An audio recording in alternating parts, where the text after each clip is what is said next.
I would, you know, I wonder what David Koresh would say if someone, you know, on the team said, you know, I had a dream last night that God had a very important message for you, David. How would David Koresh how could he have not been responsive to somebody saying, I had a dream about you, or I had a dream that God wanted to make something happen with you, and such? Because it's entering his model of reality. And in fact, I think it was a good thing that they brought in some of the biblical scholars, not the early ones, but later on, where they were saying, well, you know, the interpretation of Revelation says that there probably is more time that you have, so why don't you write out your interpretation of the seals, and encouraging him to think about a future. You know, you can do a movie on your life and this and that. That would have opened up doors towards a future. The whole use of CS gas was totally horrible, stupid. I mean, this is a weapon of war that with adults they can have pulmonary failure with. Again, where were the children? In the thinking of the officials when they were thinking about gassing? What about the tanks? What about the language? Think about the language. The final words that were told to the members before the tanks started destroying the walls, and canisters were being ejected at high speed and exploding inside. They're saying, this is not an assault. Excuse me?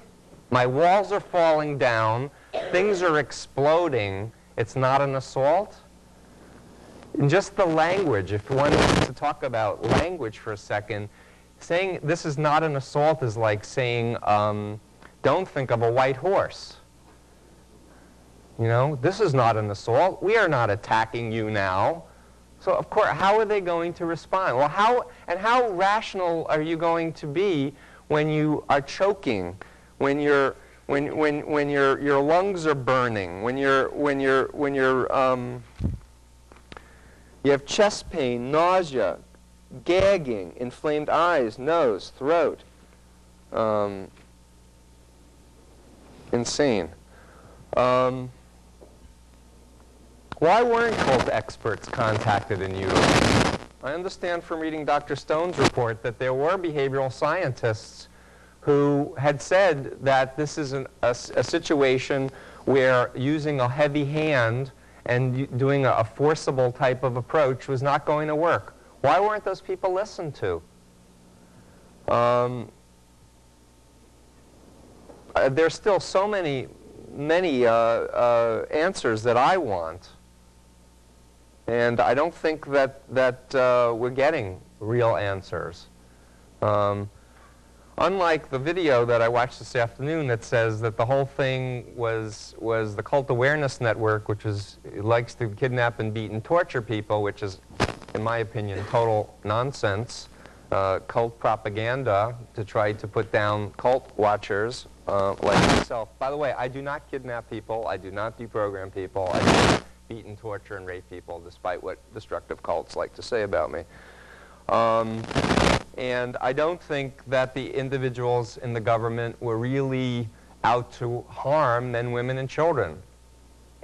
But I think it's reasonable to guess, and I'm completely speculating now, and it's my personal opinion,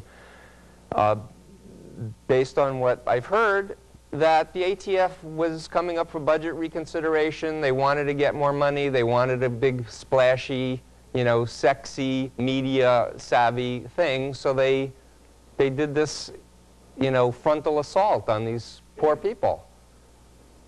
And once that happened and people died, and by the way, it was not a surprise assault. And the documents have come out to prove that.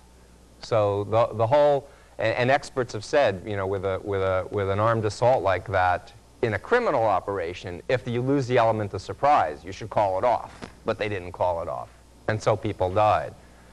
And I think that government agents were angry that some of their own died. And I think they wanted retribution. And the poor victims, in my opinion, of David Koresh have paid the price and are still paying the price. It's my personal opinion that these individuals should not go to jail. And if anything, I'd like to see them counseled, and I'd like to see them reunited with their families, and I'd like to see them given another chance after the horrible, horrible trauma that they have lived through. Lots more to say. Let's see. I think this is a miraculous thing for me, because I think I've covered some of the basics that I wanted to say. I usually suffer from needing to say too much in too short a time. Since I have to leave shortly, would you, since you're forward, would you tell us a little bit about what you feel about the response of President Clinton and Janet Reno? Yes, yes. Well, Janet Reno, as far as I can tell, was not given good information, and she was relatively new in her post, and I think she was out of her league. And I mean, she should have exercised common sense, which she didn't. And I think for that, she probably should have resigned. Yeah, just hang on a second. I mean, how can somebody who says, I was doing it to help the children, how could someone like that authorize the use of CS gas in a closed environment on children? That falls, breaks that to pieces. I think blaming it all on David Koresh, which President Clinton did, is equivalent to going into a basement where there's a gas leak that's been going on for an hour, and striking a match, and then blaming the gas company for a gas leak. I mean, there were numerous former members who were saying for years he's a demagogue, he is power hungry, he's control crazy. They knew that they had hundreds of thousands of dollars worth of weapons there. They had all of that information, and to go in the way that they did was irresponsible. And as I wrote in my letter to Clinton, I said, I'm writing to ask you to personally intervene in the FBI. This was March 19th. This was a month before it went up in flames. To personally intervene in the FBI handling of the Branch Davidian cult situation in Waco, Texas. I am appealing to you directly because I believe you could help to prevent further embarrassment, psychological torture of innocent cult victims, as well as loss of life.